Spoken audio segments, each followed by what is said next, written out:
Before a reconnaissance team crossed into Laos, the Americans on it could remove anything that might answer the simplest question an enemy soldier could ask. Who sent you? A shoulder patch could come off. A name tape could disappear. Dog tags might be left behind or carried where they couldn't be found quickly. Maps used code names instead of the name of the country. The team's radio traffic would pass through men who understood exactly where they were, while official language was built to avoid saying it. Then, the helicopter lifted away. That was the moment the paperwork and the real world separated. On paper, the United States respected the neutrality of Laos. In the aircraft heading west from South Vietnam, a small team of Americans and indigenous soldiers was about to enter it on purpose. They weren't lost. They weren't pursuing somebody who had accidentally crossed a line. Their mission existed because North Vietnamese troops, trucks, storage areas, and communication routes were moving through territory Washington publicly treated as outside the American ground war. The men understood the contradiction. They also understood that a contradiction in Washington could become a practical problem in the jungle. If the radio failed, the team couldn't simply call the nearest American unit and give its location in plain language. If helicopters came for them, the crews had to reach a place where there might be no landing zone at all. If the weather closed in, if enemy fire forced the aircraft away, or if higher headquarters decided the risk had become too great, the men on the ground would have to keep moving while the map around them officially remained somewhere else. That is the part of MACV-SOG that gets flattened when people call it a secret war and leave it at that. Secrecy wasn't only something imposed after a mission, it shaped the mission while it was happening. The unit's full name was Military Assistance Command, Vietnam Studies and Observations Group. That name was camouflage by itself. It sounded like an office where officers studied reports. In reality, SOG became a joint special operations organization, running some of the most sensitive missions of the Vietnam War. Its cross-border reconnaissance teams were usually very small, commonly 2 or 3 Americans working with a larger group of carefully selected Vietnamese, Montagnard, Cambodian, or ethnic Chinese soldiers. The Americans called the team leader the 1-0.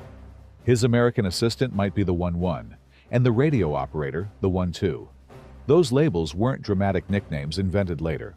They were working language inside a system where a man's job had to be clear, even when nearly everything else was hidden. By the late 1960s, teams operating from places such as Da Nang and Kon Tum were going into southern Laos to find what aerial photographs could not reliably settle.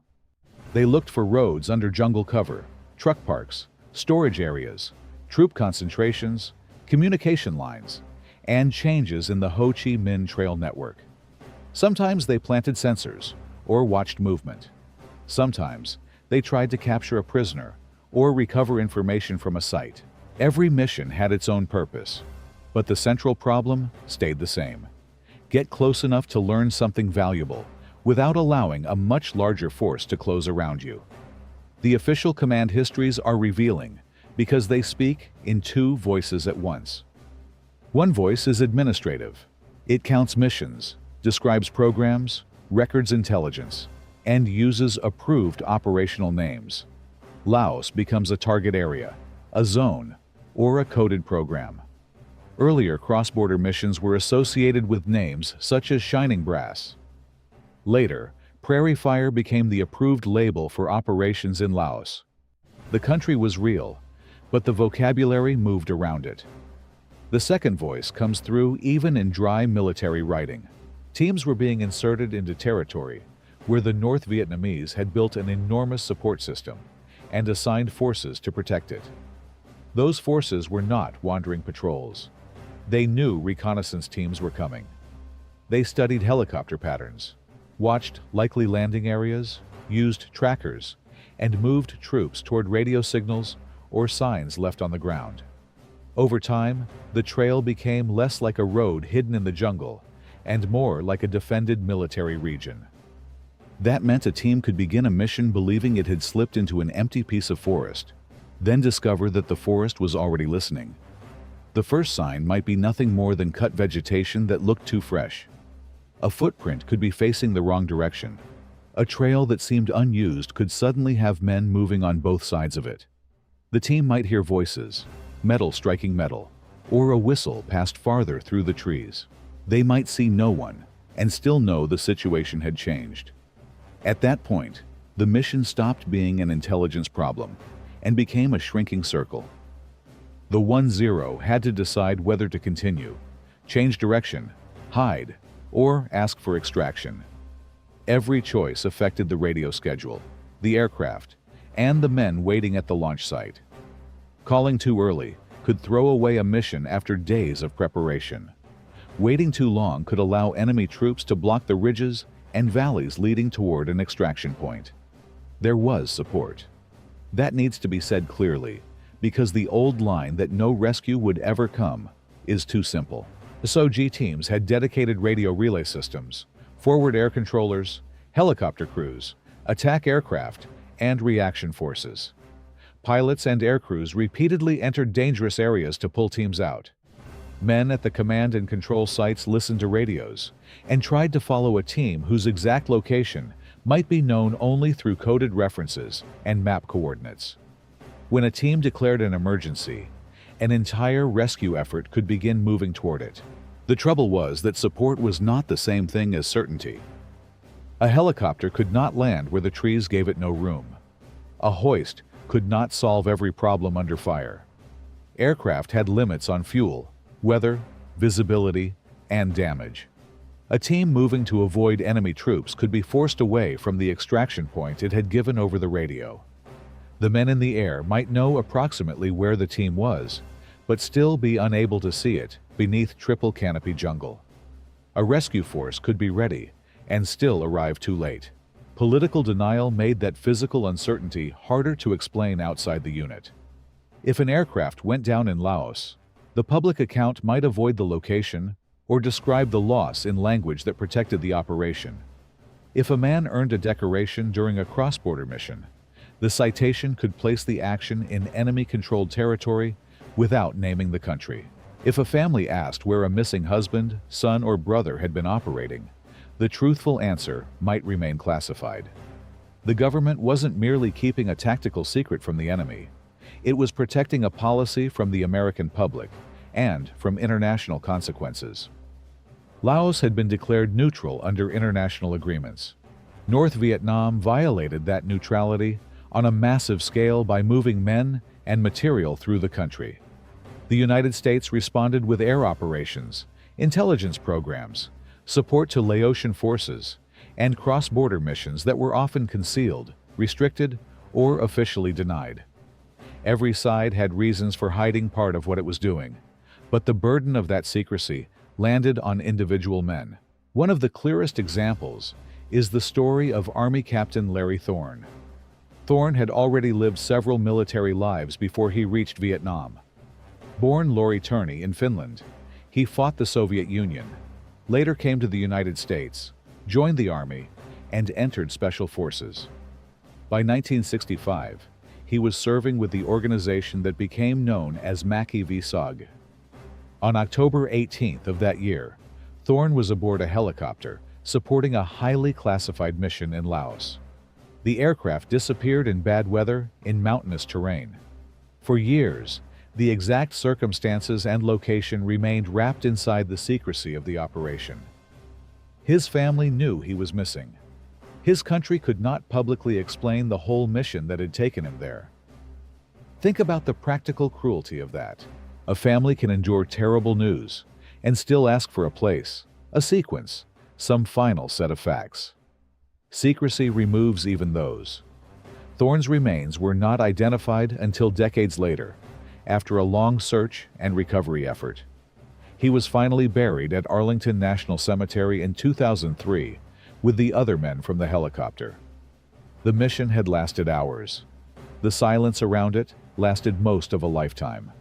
By then, many SOG veterans had begun telling stories they once could not tell at all. John Plaster, who served in SOG from 1968 to 1971, later described the organization plainly as responsible for covert Deniable cross-border operations outside Vietnam. That sentence is simple now. It was not simple when the missions were active. A young soldier assigned to SOG might write home from Kontum or Da Nang and say almost nothing about where he went. He could describe the weather, ask about a car, mention a friend, or promise that he was being careful. He could not explain that his team had crossed into a country the evening news was telling his parents American ground forces were not invading. The family received a letter from Vietnam. The man who wrote it might have spent the previous week in Laos. That gap between the address and the truth changed the way veterans remembered their service. Some carried missions for years without being able to match the memory to a public record. They could meet another SOG man and speak in names, team numbers, and locations that meant something inside the group, while official histories available to everyone else remained incomplete. Even awards could carry the silence. Robert Howard, one of the most highly decorated soldiers of the war, served in MACV-SOG and was recommended for the Medal of Honor 3 times. According to U.S. Special Operations Command's own history, 2 of those recommendations were reduced because the actions occurred during sensitive operations along the Ho Chi Minh Trail. The valor was real. The location was a problem. There is something almost impossible in that arrangement. The Army could decide that a man had done something worthy of the nation's highest recognition, then conclude that the nation could not be told enough about the mission to recognize it that way. Howard eventually received the Medal of Honor for a later action. His public citation described a fight in enemy-controlled territory in the Republic of Vietnam. The words were carefully usable. Other accounts connected his SOG service to operations across the borders. The citation tells you what he did. The history around it tells you why certain lines had to remain blurry. That blurring also affected the men who did not come back. When a SOG team disappeared, there might be no ordinary unit position to search. There was no friendly company holding the next ridge, and no public battle line the family could point to on a map. The last known location might be coded, disputed, or classified. Reports could contain coordinates without a country name, project names without an explanation, and casualty language written to protect a program. The National Archives now lists MACV-SOG records among the collections researchers can use to study missing men, rescue efforts, after-action reports, intelligence summaries, and command histories. That availability is important, but it came long after families first began asking questions. One family that lived inside that silence was the family of Sergeant First Class Charles Muck Boyer. Boyer disappeared in 1968 during a secret mission to place a wiretap along the Ho Chi Minh Trail in Laos. For his sister Judy, the problem was not only that he was missing, it was that the secrecy around the mission left the family with almost nothing firm to hold.